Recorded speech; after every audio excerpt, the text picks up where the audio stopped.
welcome to the Mithila Review Show. I'm your host, Ishita Singh, Managing Editor of Mithila Review, the journal of international science fiction and fantasy. The Mithila Review Show will be an inclusive platform that hosts writers, editors, publishers, and readers from around the world to expand the conversation about speculative imaginations of past, present, future, and beyond. Through a series of fun, thought-provoking, and entertaining conversations, we hope to explore new literary frontiers and diverse worlds.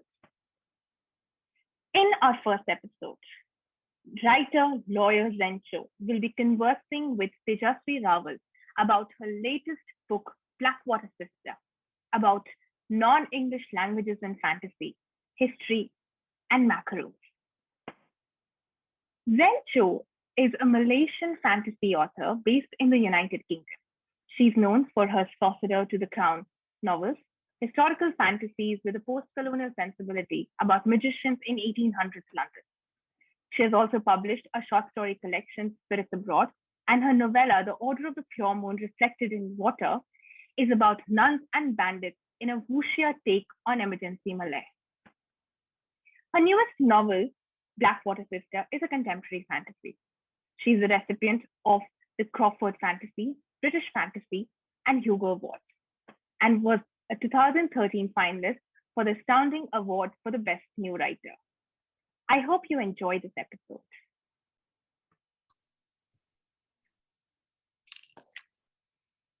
So I'm, first of all, so glad to meet you. It's nice to meet you too.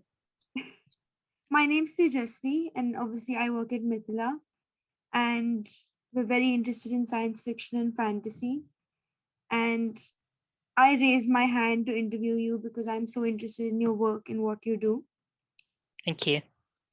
And I thought that we could begin with language. So when I was reading Order of the Pure Moon Reflected in Water, I noticed that it incorporates a lot of words from the Malaysian language.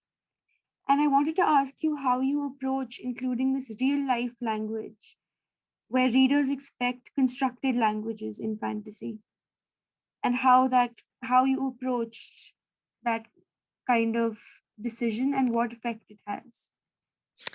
Yeah, that's something that's come up before. So it was raised by a Singaporean reviewer who read Order, and he mentioned kind of the challenge or the perceived challenge of including non-English languages in a genre that, as you say, often features kind of made-up languages. I have to say, that just never occurred. I mean, it never occurred to me to even worry about that. I mean, I suppose there's an element of like, so what? It just doesn't bother me. If anything, the fact that like some fantasy readers can be assumed to be familiar with Elvish or Dwarvish, or whatever, or used to, those kind of stereotypical names with all the apostrophes, and you'd sort of think would make them more receptive to non-English terminology being used. So I start from the inside out. I Order of the Pure Moon is most of the characters, all the main characters are essentially ethnic Chinese. That world is a secondary world, but quite closely based in on our world in many respects, and they're kind of direct analogs for the kind of major races of the Malay Peninsula. So they're mostly ethnic Chinese. So the kind of thinking there was they would be speaking in Chinese dialect. And in fact, I'm usually quite clear about which dialect they're speaking, but I wasn't in this case. I assume actually it's a mix of dialects. But so the kind of conceit, if you will, is that the dialogue, although the book is written in English and the dialogue is in English, it's actually kind of translated, or it's like subtitles of a Chinese dialect. And so part of the reason why Malay words appear from time to time in the dialogue and the narrative is because if you speak Hokkien or Cantonese or Mandarin or Hakka in Malaysia, you often will use lots of Malay loan words. And so there's also kind of quite interesting YouTube videos by like Malaysian vloggers who will talk about, like Chinese speaking vloggers who will talk about how the local version of the language is different, and how certain terminology, because the Chinese community in Malaysia has been there for a while, so the language has developed and the accent is different and the words are different. Not all the words, obviously it's mutually intelligible, but they're kind of local twists. So that's kind of how I approached it. So an example that not a lot of people have picked up on, actually, because you need to be able to speak Malay and be a bit familiar with Hokkien even to kind of get this point. But one word that's quite frequently used is mata, which means police in the story. I did notice that, yeah. So because they're slightly on the wrong side of the law, these people. So the mata are quite a big element in their lives, but actually the word in Malay is mata for police, because mata itself, if you don't double it, means eye, and then if you repeat it, mata means police. But the reason why I went with just mata is because in Hokkien that's the loan word. So rather than saying mata for police, they say mata in Hokkien spoken in Malaysia. I mean, so that was one thing I did. So it just didn't really ever occur to me to kind of worry at all about it's being taken as like a construct or anything like that. But I kind of feel as well, like if you're writing fantasy inspired by a region that's so poorly understood at a global level as Southeast Asia, you just need to like not worry about kind of being misunderstood, because it's going to happen. So it's just kind of, in what regard are you prepared to be misunderstood, I guess. I think that's a very interesting decision, because did you ever think about including something like a glossary for the words that you used often? That's just no. Well, no. Not unless I'm asked to by a publisher. And generally, I don't, because I'm conscious that I write for a majority Western audience, and even and lots of kind of non-Westerners as well who aren't familiar with the Malaysian languages and so on. So I always I always try to write the story so it's intelligible. You can follow everything that's happening, whether you understand all the words used or not. Everything should be clear from it's either going to be clear from context, or you don't need to know it really. Like you can have a broad idea. It's not, and I think I like see what you mean. yeah, and I think I can see why some people use glossaries. I think it's stuff like and I was thinking about this quite a lot in the context of Blackwater Sister, my newest novel, because that uses a lot of Manglish or Malaysian English, a lot of Hokkien, a lot of Malay. I don't think it uses that much of any of those things, but I guess more than the average English language book. And I did get asked by my so didn't come up with Order of the Pure Moon, but with Blackwater System, maybe because it's a novel and actually uses far more of kind of non-English terms. I was asked, do you want to give a glossary? Do you want to footnote it? Do you want to explain things?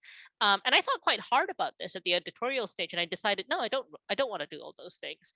And as part of the process of working through that, I considered lots of different options. So I thought about, okay, because if you do a glossary, let's say, you have to choose which words go into that, which means you have to decide which words are not going to be legible to your audience, which means you have to think about your audience. And so one thing I wanted to do was not, if you just decide, all right, it'll be all the words that the Americans don't understand, then you are basically saying the Americans are my primary audience. Now the book is published, Blackwater Sister is published in the US and UK, but my kind of notional audience is always an audience that's quite like me, quite self-centered. So, and so it was really important to me for a book that's set in Malaysia and about Malaysians, that it was, well, primarily about Malaysians, that wasn't so clearly defined that the audience wasn't Malaysians, if that makes sense. Like I always sort of try to target, I always think of a Malaysian when I'm writing something like that. So one option I actually considered was, why don't I do a glossary and all the American terms can be explained, like stuff like I could explain what junior year means. That's their third year in university. We don't tend to say that in Malaysia, stuff like that. And well, one thing that rapidly became clear was that it would be an enormous amount of work. So I think this is kind of interesting because it's kind of an example of the labor that like a Western author doesn't have to engage in, like, and equivalent books in the market, Crazy Rich Asians, last Tongue Standing by Lauren Ho. They have footnotes, for example, of kind of unfamiliar terms. Lauren Ho does it quite cleverly, actually. In Last Time Standing, her footnote is kind of the same voice because it's a first-person narrative, and it's, you know, they're funny. I haven't read Crazy Rich Asian, so I can't really comment how that's done. That, but again, like you know, that's an extra level of work that like a lot of Western authors aren't being asked to do. So, but what I came to, and I also posted on Facebook and asked Malaysian friends what they thought of it, is the same conclusion that several kind of Malaysian readers shared with me at the time, which is, you know, we receive in Malaysia primarily, you know, if you're reading English in Malaysia, you're primarily reading books by American and British and Canadian and Australian and so on authors, and stuff just isn't. This stuff isn't footnoted for us, you know. Like, I mean, the classic example, stuff like Edith Blyton, where they used to eat macaroons. You know, like when I was growing up, I just for the longest time, I thought a macaroon was like one piece of macaroni. Yeah, same, uncooked. I feel For me, it was like uncooked. Common cultural experience. Because I knew they were crunchy, because I thought they had to be uncooked, like raw macaron. And I remember there was an Enid Blyton book in which someone said, "Oh, I've eaten 7 macaroons. That's so many," and I was so confused. I mean, there's quite a lot of raw macaroni. Even one raw macaroni is too much to eat. Yeah, that's true. So yeah, no, I had exactly the same thing. So it's kind of like, you know, but and other examples, but you get this sense, you know, you can sorry, I don't know if you got that, but I got a call. Hopefully you can edit it out. That's okay. But I think, you know, we as readers from a different society, from different culture, you work things out from context, and actually it's part of the pleasure of reading a you know, a book from another country or another context. You kind of learn about it by being immersed in it. So I thought that was a pleasure I shouldn't deprive my Western readers of, really. But another equivalent example is stuff like anime or K-dramas, which are created for their market and their kind of cultural context, and those don't, you know, those, I guess anime, you know, you might get subtitlers who explain things in the subtitles, but often, you know, that obviously the original kind of work doesn't really explain itself in that way. It doesn't say, oh, by the way, in our cultural context, you know, it's very important to respect your fact. Oh, you know, whatever. Like it just like, it's like, okay, just take it for what it is. And you can see that those forms are very popular in the West. So why not? Sorry, that's a really long answer, but it's something I think of a lot. No, but I think that's a very interesting answer, because these are the kind of things I was thinking about, especially because I felt first, maybe it's because I have a connection to Malaysia, but I don't think it's concrete enough for me to have such a varied experience from someone who didn't know anything about Malaysia, where it felt more genuine and within the flow of a narrative, because it's not being explained to me as some kind of meta narrative, if that makes sense. Exactly. The explanations disrupt the suspension of disbelief. Yeah. And then, of course, when we're talking about narratives, we're talking about languages. These are all things that are so bound up in history. So with The Order, I wanted to ask you about how you balance the real world history. I think you've said before that it's somewhat based on the emergency in Malaysia, and how you balance that history of real world loss with this fantasy world. Yeah. It's an interesting question. I mean, you know, fantasy takes on history and historical conflict are obviously really common. So I guess Game of Thrones was inspired by real history. You know, I guess arguably Lord of the Rings, although not kind of directly. And in fact, I think Tolkien would have abhorred anything like trying to fictionalize the world wars he lived through. But you know, obviously, in a deep sense, it draws a lot on his experiences of World War I and so on. I guess what's a bit different about Order is that it draws on a conflict that firstly isn't that well known, perhaps on the global stage, but secondly also it's a very recent conflict, and a conflict that where the storytelling, the narratives around it are still very conflicted. They're not agreed, right? Like they're contested. They're heavily contested in Malaysia, and so I can see, I don't know, like I sort of grappled a little bit about kind of like all I tend to write quite funny books. That's just how I see the world. And there was a bit of grappling about like, is it appropriate, I guess. But ultimately I guess I feel that it's kind of fair game to explore something like that. It's just in terms of my position and the history, it's something that I really wanted to understand better, like something the emergency in Malaya I think is kind of partly because the narratives are so contested and you don't get the full story from the kind of history textbooks in Malaysia. I think it's something that just seems really pivotal to the story of the nation. um and so just the way that I explore things is through writing fiction. I guess part of the fact that I fictionalized the world, the secondary world setting, meant that I could kind of remove myself from kind of the direct kind of historical detail, and maybe worry a bit less about kind of all these issues of representation, accuracy, and so on. What I was doing, I guess, was thinking much more about kind of the emotional side of things and kind of exploring it that way. Yeah, that's not the most coherent answer, but that's kind of what I had in my mind about that. No, I think it's a wonderful answer, because what I wanted to ask you about was exactly this, about this kind of this kind of distance and yet closeness to what really happened. And again, I think what I come to now is how what you were saying about the contested histories is very much borne out between the character interactions, where they seem to have very different interpretations of what happened to them even a few years ago, because they're in such different groups and they approach things in such different ways.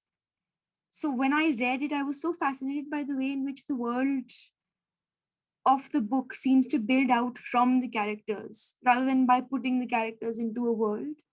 So how do you approach fleshing out your characters in this way, where they feed into the histories?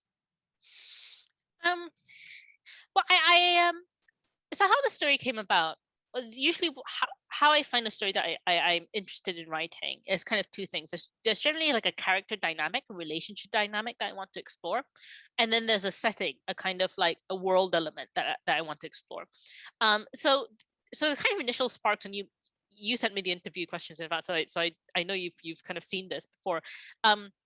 One of the initial sparks was the Rogue One movie, the Star Wars Rogue One movie, and I got really into the two Chinese dudes played by Jiang Wen and Donnie Yen, who are these kind of like brothers in arms. They're kind of monks, fighting monks who are kind of brothers, and that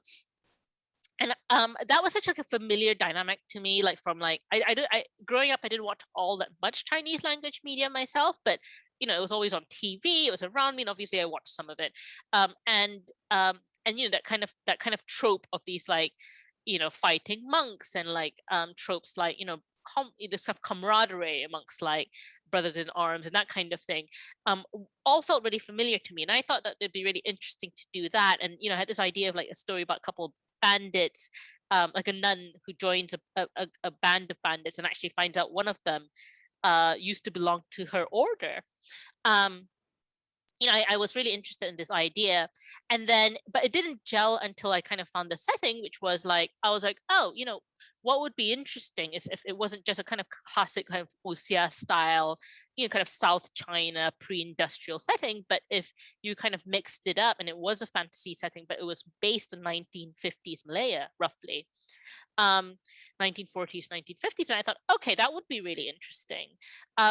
So then because I guess I started with that relationship dynamic that I was interested in, it started in the characters, and that's a good way I feel to build a world, because you then kind of tell the characters just about as much as you tell the readers just about as much as the characters need to know, and that's just really all the readers need to know to kind of follow the plot. But yeah, it is a story that is very much about kind of, as you say, the characters have different asymmetric kind of levels of understanding of what's happening around them, and so you can but narratively that's fun as well to play with, because you can kind of feed the reader information at different points of the story for kind of maximum impact. And now that you've mentioned obviously Star Wars, I wanted to really ask you about kind of how all of these inspirations coalesced. You mentioned anime, you mentioned obviously history, all of these things. How did all of this coalesce? And what would you say about taking inspiration from things like anime, which, especially I think in Western audiences, is kind of denigrated as an art form? Much less maybe in recent years, but it certainly is seen as kind of a juvenile art form. Yeah, I think in SFF there's less of that, maybe. Particularly my generation of writers working today would say a lot of them take inspiration from anime, from gaming, so from all these kind of quote unquote kind of low culture forums. Wuxia, I guess, is another one that's a kind of popular genre. So I think although maybe there still is an element of this, like again with Blackwater Sister, I was digging into about this recently, and main character starts out very underpowered. She's kind of a broke college student, or she's just graduated rather. She's unemployed. She's a bit she's drifting. She's got a girlfriend, but she's not out to her family. And I was asked, though, she starts out very kind of powerless. Where do you get the kind of inspiration for that from? And I mentioned Yuri on Ice, the anime, where the main character Yuri, he's an ice skater who's just had a very kind of catastrophic career failure, really, and it feels career ending. And he goes home to Japan, and that's the start of the series, and you kind of see him build himself back up. And when I mentioned it, like people seem to find that quite funny, but I think they were just laughing because I think it makes sense. Yeah, well, me too. But I think they're just laughing in like pleasure in a way, like being like, "Oh, I love you, and nice too," or whatever. But I know what you mean, in that it's not always expected. Like if you write novels, especially like if you write novels where it's like, "Oh, my novels deal with colonialism, they grapple with gender, they grapple whatever." If you've got all these like big words floating around, you're maybe not really expected to kind of be also drawing inspiration from low culture. But I think, to me, that kind of perceived incongruity and the juxtapositions of different elements really is what interests me, and that's something I find very creatively stimulating. So definitely the main materials I would say feed my creativity is not just like shows and like movies and books. I read, when I read, and I read these for fun, like nonfiction, I'm often reading kind of academic texts and so on. They look terribly serious. They often have incredibly long titles and colons and so on. But and they're inspiring, but it's also really inspiring to like watch an anime that I get really into, or a K-drama or something, just like work out the dynamics that I find kind of creatively kind of compelling about those things. So it's I think it's a little mixture of all that stuff, and it kind of makes kind of it makes me I feel like it makes me capable of writing something that's more kind of rich and kind of has more body than if I was just kind of drawing from one source. I think also when we're speaking about inspiration, I read somewhere that you began writing with fan fiction, which I think a lot of us in kind of this middle generation share that experience. I wanted to ask you a little bit about that and what your views are on the role of fandom in your work, or in working. Yeah, well, I guess in my work, I've been writing kind of stories on and off since I was very small. But the first time I was writing kind of consistently for an audience was when I got into fanfic as a teenager, and so I would say it was massively formative for me. It meant that it was something like, firstly, it meant that I actually finished my stories because there was kind of some kind of incentive. I'd share them and people would comment. It meant I had a kind of writing community. I mean, it was really influential, not just on me as a writer, but as a person, because I grew up in Malaysia.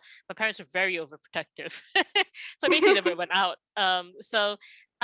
And what it meant was that I had access to a community of people who kind of respected me. Like they didn't see me as like someone's kid or just like a teenager. They saw me as someone who's creating kind of, artistic work that they were reading. And that's something that I think was really important to me as a teenager. And yeah, just like having people read your work, talk to you about it, and then see to like have people to talk to about writing. That was something that was really quite influential. And I would say, fanfics continue to play a role in my life. When I get into something, I will go look for fanfic to read of it, or if I really get into it, I'll write fanfic. And that's like, to me now, like the purest form of play. I think when you write for publication, you get kind of there are all these external pressures that like can weigh you down. There's like commercial pressures. There's this idea that maybe you should write to the market. That's kind of like it's and then often in your head there's all these expectations that you're thinking, what would your editor want, what would your agent want, what would readers expect from you. Whereas I find, at least with fanfic, it's just divorced from all of those things. So it just means that it's something that where I really can say, okay, what do I want to see? Can I ask you, what was the original property you were writing fanfic on when you first began? I've been in so many fandoms that it's actually quite Yeah. difficult to trace back. The fandom where I probably started reading fanfic, that probably got me reading fanfic, was actually Star Trek, I think. Oh wow. Star Trek Voyager, I think it must have been. Because I've only really watched Next Generation and Voyager, so it must have been one or maybe both those series. And then what I started writing for, so I think my very first fanfic was Harry Potter, actually, but I was never really. So was mine. But the thing is, I was never really into the Harry Potter books. It's just that there was so much Harry Potter fanfic. I think there was a period of time where we dominated all. There was, in fact, a fan fiction site. The one I wrote on was just Harry Potter fan fiction. So there was a time where that was the entire fan fiction kind of space. Yeah, well, I mean, I think it definitely could feel like that because it was so massive. But I I'd been in fanfic fandom for a while before Harry Potter, because it took me a while to get from reading to writing. But anyway, so I wrote like a Harry Potter fanfic as a one-off. But actually, the kind of what I think of as my first fandom, my first real kind of fanfic writing fandom, was Good Omens, the book. And of course, there's been a bit of a revival in that fandom since then because of the series. Yeah. That is so interesting. I wonder how the fan fiction kind of landscape on Good Omens has changed since then. That's very interesting. Oh, I think it's exploded massively. Yeah, because I have a couple of friends recently again. Yeah, I've got a couple of friends who got really into the series, so I'm kind of vaguely aware of the like fanfic renaissance. And of course, there's something which I think every interviewer asks you, but I do feel the need to ask you about kind of the different places you've lived in, what they mean for your work, Malaysia, Britain, just how that impacts, because you've written obviously books set in fictional Malaysia, you've written books set in Regency England. So how this kind of varied experience, how does that impact your work? Well, I think it comes out in a lot of different ways. I often write characters who are living between worlds, between cultures, between genders, even. So I think that's just one way. That's one way it comes out. I think yeah. In another way, like in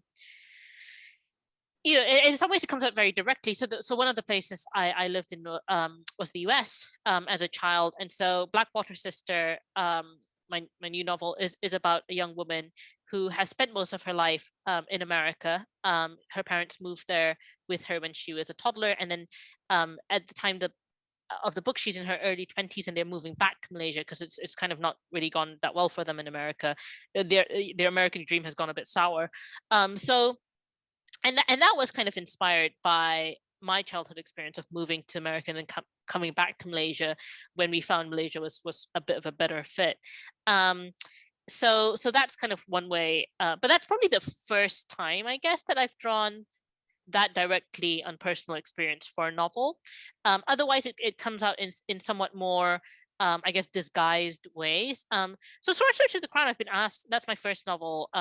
And Sorcerer to the Crown and the True Queen are set in the same world where they take place substantially in Regency Britain. And I've been asked before about like, why I set a novel in Britain, even though I have now lived in Britain for half my life. It's still, people still seem to find it surprising.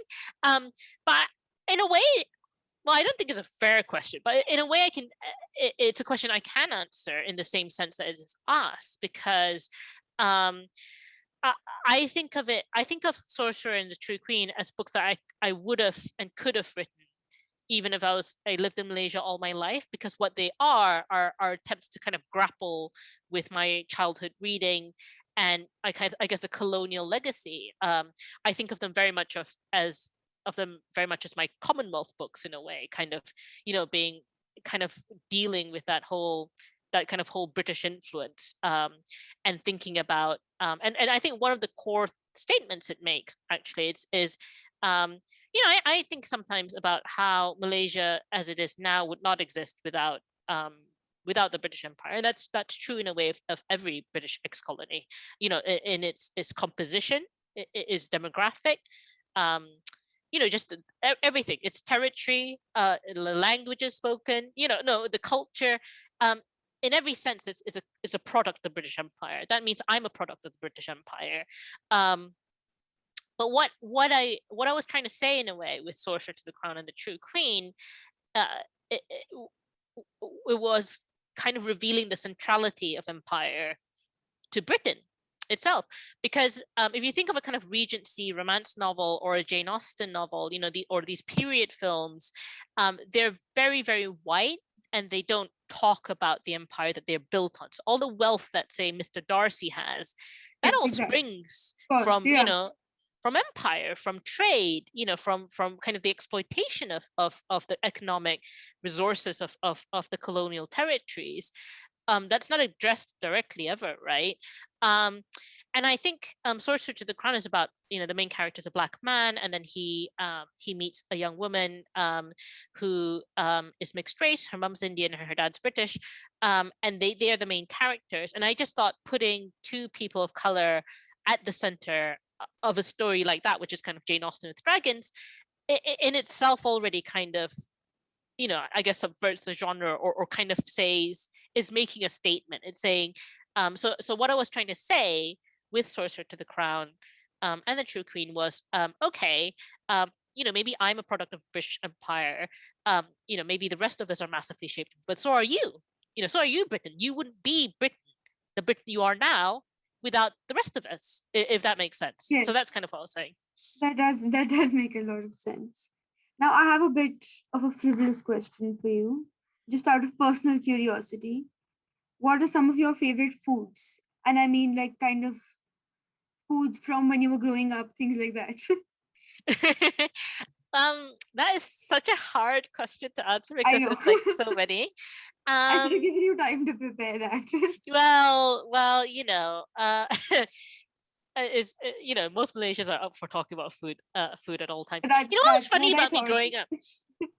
What's funny about me growing up is that I really I was obsessed with Western food. And I think because I didn't get it that often, like, it was definitely like special occasion stuff. So I grew up in an ethnic Chinese family in Malaysia, and it is a funny one. So my mom's really was really, I mean, now she's a bit more conservative about food. But she was really open-minded about food, and she ate, like, I would say, like a Malaysian. She like loved their Indian curries, loved Malay food, loved like she's actually Nonya, like her mom was Nonya, which is like a kind of like Peranakan is called as well, which is a kind of like hybrid culture in Malaysia with like these Chinese who kind of intermarried local. Well, they didn't really intermarry actually, but they kind of adopted, say, like Malay influenced dress and cuisine and so on. So Nonya food tends to be like spicier than Chinese food, and it like uses a lot more of the kind of local herbs and spices. Yeah, I know you don't, but just like thinking of like I'm just imagining it now and wishing I could eat some. So Nonya food I'm really keen on, and we definitely ate that growing up. But in our household, actually, because my dad was like, he just loves, I think his ideal cuisine is like Hong Kong, cuisine, like kind of Cantonese food, which is great, obviously. But we ate a lot of Chinese food at home growing up. That's why. and actually, like, it wasn't till I was a bit older that I started like eating more of the kind of other cuisines that Malaysia has to offer. So when I was growing up, like, like my favorite meal was probably boringly spaghetti bolognese. Because like But I think that's a good one. I think that says a lot also about how multicultural we all are. Yeah, and we'd go to this like hotel restaurant for like special occasions, and I'd have my spaghetti bolognese with cheese on top. But like other things I really liked as well were like I'm really obsessed with like agar like jellies in general, but like not like Western jelly. Like British jelly tends to be really soft and wobbly. Like I like it with a bit of crunch With a bite. Right, yeah. With a little, like, it needs to kind of spring back. So yes, agar is good. Konnyaku is really good. Japanese konnyaku. Love nata de coco. And then I'm just like randomly, and like roti canai as well. Like I was really keen on growing up, which is like prata, right? And they you'd have it with dal, or like when I was a kid with sugar, just like straight up like dipping some in sugar. I love roti canai, which that's still a number one comfort food. That's so good. Yeah. It's such a great breakfast. So I mean, I could go on, but I still cook a lot of kind of Southeast Asian and East Asian food like here, because like it's kind of lack of availability. Well, it's not really. Like I live in Birmingham, where you can actually get a decent amount of kind of East Asian and Southeast Asian food, and South Asian food as well, for that matter. So I'm not precisely deprived. But I do cook it fairly regularly as well. I'm in Oxford, so I haven't found much, but there are some places where I can get some good Southeast Asian food. That's good. But that was just out of personal curiosity. But now I do have to ask you, I am reading your newest book, obviously, but that's like our coverage of that is going to come out much later after this interview. So I have to ask you to represent Blackwater Sister and what you can tell us about Blackwater Sister. Yeah, so it's my first contemporary Malaysia set novel pre-COVID. It's about a young woman called Jess, and she, I mean, I talked about it a little bit already, but she's moving back from America to Malaysia, where she was born. She spent most of her life in America, but her parents have encountered some reverses in their fortunes, so they're going back. And she starts hearing the voice of her dead grandmother in her head. So she and her grandmother Ama, she didn't know her well in life, but is sticking around because she's got unfinished business on Earth, and she decides that Jess is the person to help her with it. So Jess gets drawn into all kinds of adventures, magical, physical, and spiritual. So yeah, that's what the book is about. It's set in Penang, which is in the north of Malaysia. Exciting. I've been to Penang, so that does sound fun. So I'm going to stop recording now. That was amazing. Many thanks to Zen and Tejasvi on behalf of our team and all our listeners. If you enjoyed this episode, please sign up for our newsletter. You can also subscribe and support our journal Mithila Review via Gumroad or Patreon. You will find the links in the description box below. If you're new to Mithila Review, here's a brief introduction. Mithila Review is an international science fiction and fantasy journal founded in late 2015. We publish literary, speculative fiction and poetry, occasional film and book reviews, essays and interviews from around the world. Every issue of Mithila Review has been made possible by generous contributions from our readers and patrons. We are a bunch of writers, lawyers, academicians, and students who are first and foremost lovers of good stories. If you believe in the work that Mithila has been doing for the past 5 years, then join us. Reach out to us at editor@mithilareview.com and help us in telling stories. You're also welcome to join our Facebook community, Asian Science Fiction and Fantasy, devoted to discussion, celebration, and exploration of SSF works and writers relevant to Asia and beyond. Thank you for becoming a part of this conversation. See you next time.